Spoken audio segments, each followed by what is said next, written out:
Hola queridos alumnos, es un placer poder compartir con ustedes esta presentación. En la primera clase hicimos una mirada general sobre el fundamento bíblico de la santidad y ahora en esta unidad la vamos a dividir en dos partes y en esta primera parte vamos a ver las bases teológicas. Es importante antes de empezar saber que el estudio teológico, la indagación teológica tiene fundamentos. Su principal fundamento es la Biblia. Después vamos a encontrar pilares como la historia, la tradición. Algunas religiones usan la tradición, como la religión católica, la razón.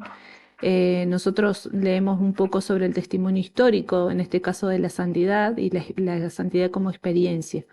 Es importante tener en cuenta porque siempre vamos a tener como base principal la Biblia. El resto va a ser un apoyo para ir confirmando lo que la misma Biblia nos va diciendo. Ya empezando con la clase, la primera declaración que vamos a ver es que Dios es santo. Cuando la Biblia nos habla de Dios, uno de los atributos que más resalta es su santidad. Decir que Dios es santo no significa solamente que Él es moralmente perfecto o que está separado del pecado. Significa que la santidad forma parte de la esencia misma de su ser. No solo actúa con santidad, sino que Él mismo es santo. El profeta Isaías tuvo una visión en la que los serafines proclamaban continuamente: Santo, santo es el Señor de los ejércitos. 3 veces lo dice. Y esa triple declaración es absoluta y es central, no hay sombras en esa declaración. Para entender la santidad de Dios es importante comenzar con la literalidad del mensaje bíblico. La Biblia no presenta la santidad de Dios como una metáfora o como una idea abstracta, sino como una realidad concreta. Es una declaración realista y concreta. No es que Dios sea metafóricamente o simbólicamente santo, sino que está declarado así. Desde el Antiguo Testamento hasta el Nuevo Testamento, Dios nos revela su carácter santo de manera clara. En Levíticos 19:2 dice: Sed santos porque yo, el Señor vuestro Dios, soy santo. Este mandato muestra que la santidad divina no solamente es una cualidad de Dios, sino que también es el estándar que establece para su pueblo. Tomar el mensaje bíblico de forma seria y literal nos ayuda por ahí a comprender que la santidad de Dios exige también una transformación de vida de quienes creen en Él y lo siguen. También se manifiestan las obras de sus manos. Vemos la creación. La creación misma refleja el carácter de su creador. En Génesis 1 se repite muchas veces en donde dice: y todo lo que Dios hizo era bueno en gran manera. La belleza, el orden y la armonía del universo son un reflejo de la pureza y la perfección de Dios. En los Salmos encontramos también muchas veces que se señala esa verdad. Los cielos cuentan la gloria de Dios y el firmamento anuncia la obra de sus manos.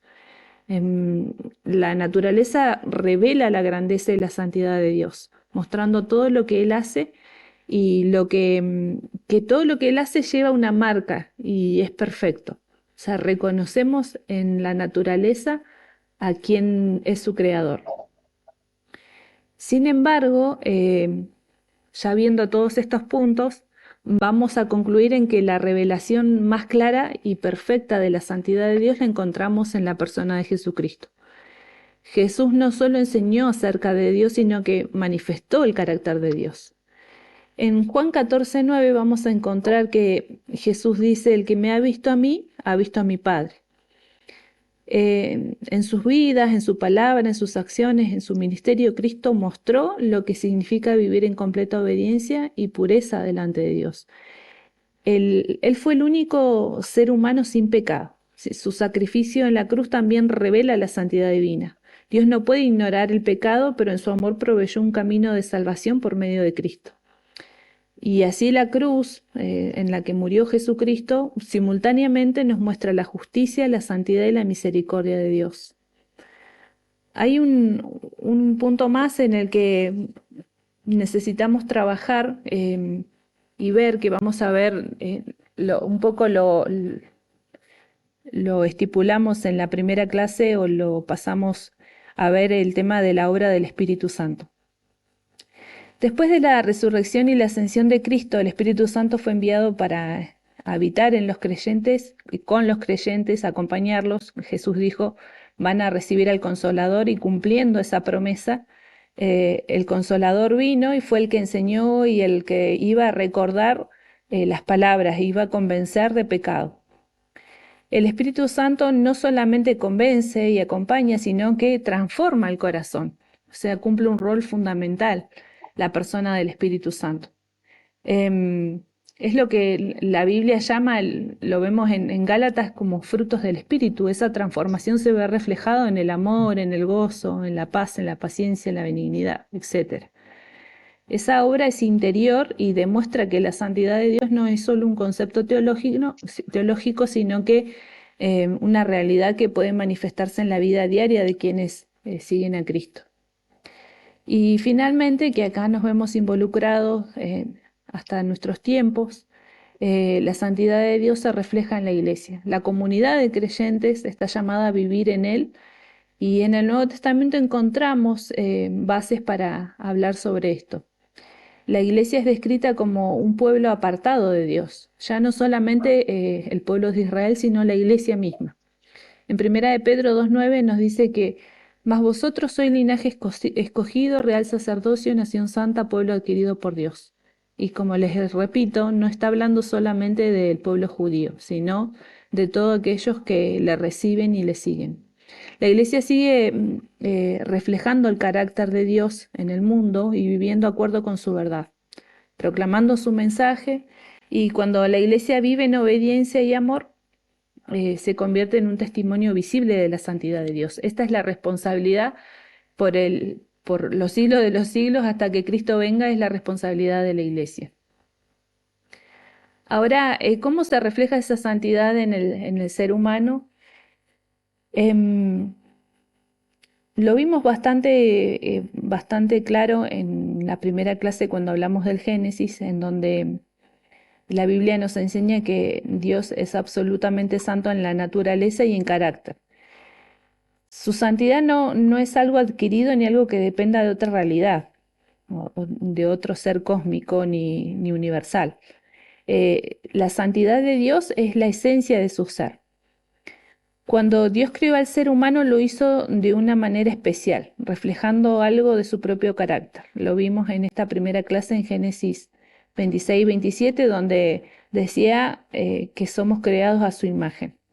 Ahora, ser creado a imagen de Dios implica que el ser humano fue diseñado para reflejar ciertos aspectos del carácter divino, entre ellos la capacidad moral y la comunión con Dios, dando posibilidad de vivir en justicia y en santidad. Esto significa que desde el principio el humano fue creado con una orientación hacia Dios y con la capacidad de relacionarse con Él.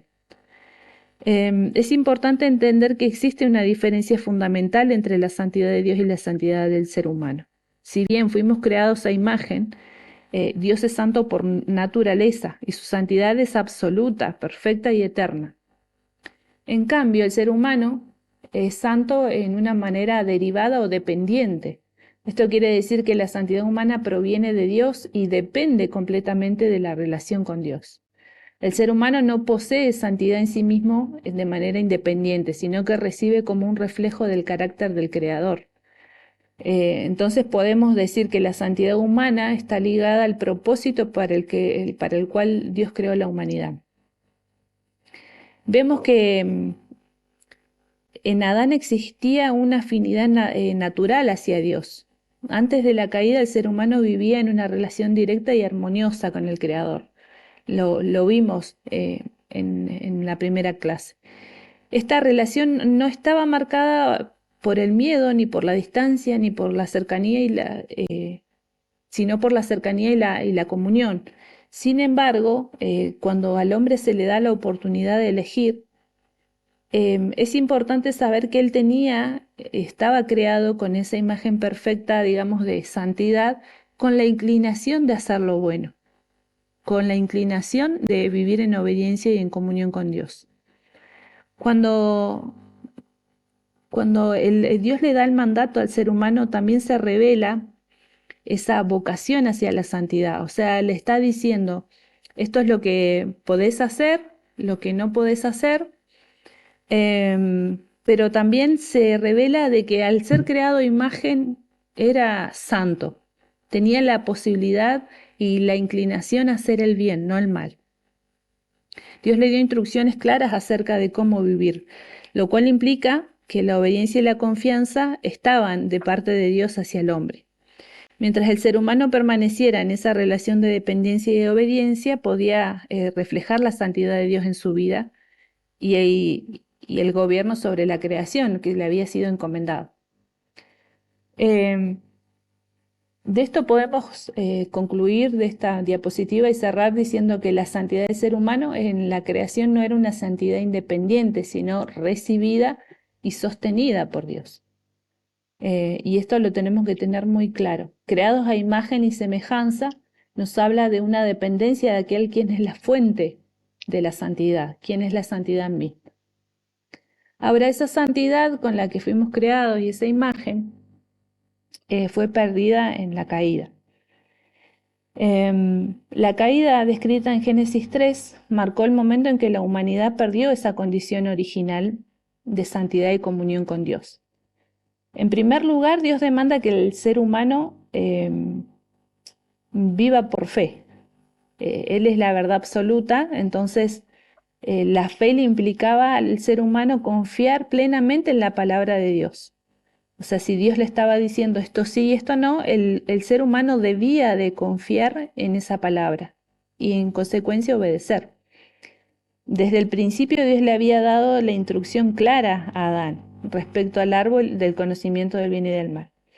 Ahora, esa instrucción que fue dada en confianza estaba obstaculizada por la tentación. Sin embargo, siempre el hombre pudo elegir. El hombre, en lugar de mantener su confianza en Dios, permitió que la razón humana se colocara por encima de la revelación divina. Y así comenzó un proceso de incredulidad. O sea, estamos viendo acá dos factores, la fe y la incredulidad, el confiar en lo que Dios le dijo o confiar en su propia razón. Esta incredulidad o este proceso de incredulidad, la Escritura lo identifica como pecado. Romanos 14:23 nos dice, todo lo que no proviene de la fe es pecado. De esta manera la mente humana dejó de depender de la verdad de Dios y comenzó a confiar en su propio juicio, en su propia sabiduría. Esto también la Biblia nos habla, que aquel que confía en sí mismo es un necio. En segundo lugar, Dios demanda amor, porque Él es el valor supremo. Amar, acá volvemos a lo mismo que con la santidad. Decimos Dios es santo y Dios mismo es la santidad. Con el amor pasa lo mismo. Dios es amor. Realmente Él es la esencia del amor. En la caída ocurrió una situación profunda. El amor que debía estar dirigido a Dios fue reemplazado por el amor propio. Eva vio que el fruto era bueno, dice la palabra, bueno para comer, agradable a los ojos y deseable para alcanzar sabiduría, en Génesis 3:6. Este deseo refleja cómo el yo fue entronizado en el corazón humano. En lugar de amar a Dios por encima de todo, el ser humano comenzó a buscar su propia exaltación. Este cambio dio origen al orgullo, a la soberbia y al querer estar a la altura de Dios. Es donde esa actitud que coloca al ser humano en el centro en lugar de Dios. Y aquí es donde vemos interpelada la obediencia, porque Dios es la autoridad suprema y Él demanda obediencia. Desde el principio el ser humano debía vivir bajo el gobierno de Dios, reconociendo su autoridad sobre toda la creación. Sin embargo, la desobediencia en el Edén representó una rebelión directa contra la autoridad, una infracción de la ley, podríamos decir. En lugar de someterse al mandato divino, el ser humano permitió que la carne y los deseos desordenados tomaran el control de sus decisiones. Ahora, ¿se acuerdan que en la primera clase hablamos de la mente? Bueno, la mente fue marcada por la incredulidad, las emociones, el orgullo, el amor desordenado hacia sí mismo. fue la tendencia que desencadenó en la rebelión y la desobediencia. Y así la santidad original con la que habíamos sido creados, con la que Adán había sido creada, se vio profundamente dañada. Sin embargo, incluso en medio de esa realidad, la Biblia recuerda cuál es el propósito original del ser humano. Jesús mismo afirmó que el mayor mandamiento es: amarás al Señor tu Dios con todo tu corazón, con toda tu alma, con toda tu mente y con todas tus fuerzas. Este mandamiento resume la relación que Dios siempre quiso tener con la humanidad, una relación de fe, de amor, de obediencia y de dependencia. Por lo tanto, la caída no solo nos explica el origen del pecado, sino también nos revela cómo la humanidad se apartó del diseño santo que estaba establecido desde un principio. El pecado de Adán tuvo un impacto universal, no solamente a él y a Eva, no solamente a él y su generación, sino que Génesis 5:3 declara que Adán engendró un hijo a su semejanza, conforme a su imagen. Ahí ya vemos una diferencia cuando dice que Adán fue creado a imagen de Dios y bueno, y su generación fue creada a imagen o engendrada en realidad a imagen de Adán, una imagen que ya estaba distorsionada. Entonces indica que después de la caída la humanidad comenzó a reproducirse dentro de una naturaleza afectada por el pecado. Los descendientes de Adán ya no heredaron solamente la dignidad de haber sido creados por Dios, sino también una naturaleza marcada por la debilidad, por la inclinación al pecado y por la realidad de la muerte. Acordémonos, la primera creación en donde estábamos creados a imagen de Dios tenía una inclinación a hacer el bien. Esta inclinación ya de naturaleza caída es una inclinación a hacer el mal. Entonces las consecuencias no fueron solo personales, sino que también universales. Toda la humanidad quedó bajo los efectos de esta condición, lo que implica, porque la Biblia presenta la necesidad de redención y restauración por medio de Dios, pero de manera universal, no solamente de uno. Por eso dice: todos pecaron, por cuanto todos pecaron, han sido destituidos de la gloria de Dios. La palabra nos enseña que el pecado no es solamente una debilidad, sino que también es una condición que afecta el corazón. En cierto sentido podemos compararlo con un virus espiritual que contamina la vida del ser humano y los separa de Dios. Pero Dios en su amor y misericordia nos dejó a la humanidad, no dejó a la humanidad sin esperanza. O sea, hay un antídoto para ese virus. Dios proveyó ese antídoto y esa provisión se encuentra en la persona de Jesucristo. El sacrificio de Jesús en la cruz fue perfecto y suficiente. En Primera de Pedro 1, 18 y 19, la palabra nos dice que fuimos rescatados, no con cosas corruptibles, sino con la sangre preciosa de Cristo. En la cruz Jesús cargó con el pecado de la humanidad, ofreciendo el perdón y la reconciliación con Dios. Pero la historia no termina en la cruz. Jesucristo, que es el sello de aprobación, por decirlo, sello de aprobación de Dios sobre la obra de su Hijo, marcó un antes y un después. Ese sello fue la resurrección de Jesucristo. El sello no es la cruz, sino que el sello es la resurrección, la victoria sobre la muerte. Según Romanos 4:25, Cristo fue entregado por nuestras transgresiones y resucitado para nuestra justificación. La resurrección confirma, entonces, que el sacrificio fue aceptado y que la victoria sobre el pecado y la muerte es real. Ahora, el nuevo pacto anunciado en Hebreos 8, 10, 12 nos muestra algo extraordinario. Dios no solo perdona el pecado, sino que transforma el corazón. Dios perdona, pero no nos deja como estamos, sino que hace algo nuevo. Él promete escribir su ley en la mente y en el corazón del pueblo, estableciendo una relación renovada con Él. De esta manera, cuando hablamos de la gracia de Dios, a veces pensamos que solamente mitiga el pecado, pero en realidad tiene poder para vencer el pecado. Romanos 6:14 declara, el pecado no se enseñoreará de vosotros, pues no estás bajo la ley, sino bajo la gracia. Entonces sabemos que por consecuencia y por interpretación de este versículo, si nosotros estamos bajo la gracia, el pecado no tiene poder ni señorío sobre nuestras vidas. Para concluir, la provisión de Dios para recuperar la santidad es entonces el sacrificio perfecto de Cristo. Es esa confirmación de la resurrección y esa gracia que nos transforma. Lo que el pecado había destruido, Dios lo restaura por medio de Jesucristo. Aquí vamos a concluir esta primera parte. En la segunda parte vamos a seguir viendo fundamentos teológicos, lo vamos a ver en clase de sincrónica. Y la idea es que ustedes puedan reflexionar en estos conceptos, son los mismos que ya tienen en su material de lectura, y que puedan preparar sus foros, sus bitácoras, conforme a cada paso que vamos viendo, que vamos leyendo. Así que les saludo y nos encontramos en la próxima clase.